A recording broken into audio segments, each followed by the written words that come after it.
Welcome to our channel. Today we how to build a non-fungible token with Rarible, full guide step by step clearly. To build a non-fungible token on Rarible, start by visiting the Rarible website. Connect your crypto wallet to the platform. If you don't have a wallet, choose one compatible with Rarible, such as MetaMask or Coinbase wallet, and create an account. Once your wallet is set up, click on the Connect Wallet button on Rarible. Follow the prompts to authorize the connection between Rarible and your wallet. After your wallet is connected, navigate to the Create button on the homepage. You'll have the option to choose between creating a single NFT or a collection of NFTs. Select the option that best suits your project. Next, upload the digital file you want to tokenize, such as an image, video, or audio file. Add the title for your NFT in the designated field.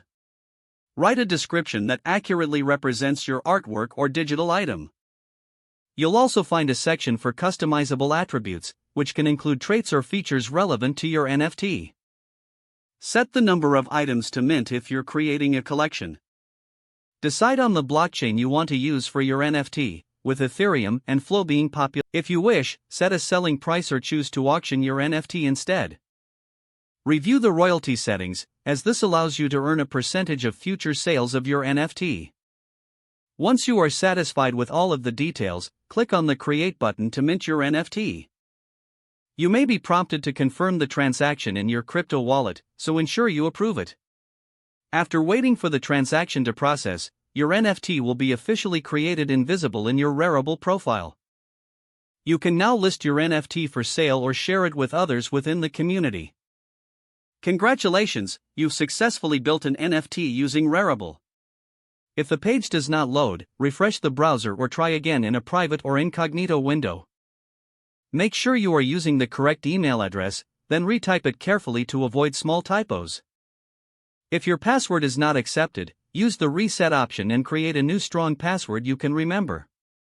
Check your spam folder for verification or security emails, then complete any requested confirmation steps. Enable two-factor authentication if available to improve account security and reduce unauthorized access risk. After signing in, review your profile details so your contact information and settings are accurate and current. If you see an error message, note it down and try again after restarting your device and internet connection. Don't forget to like this video and subscribe to our channel for more step-by-step tech guides.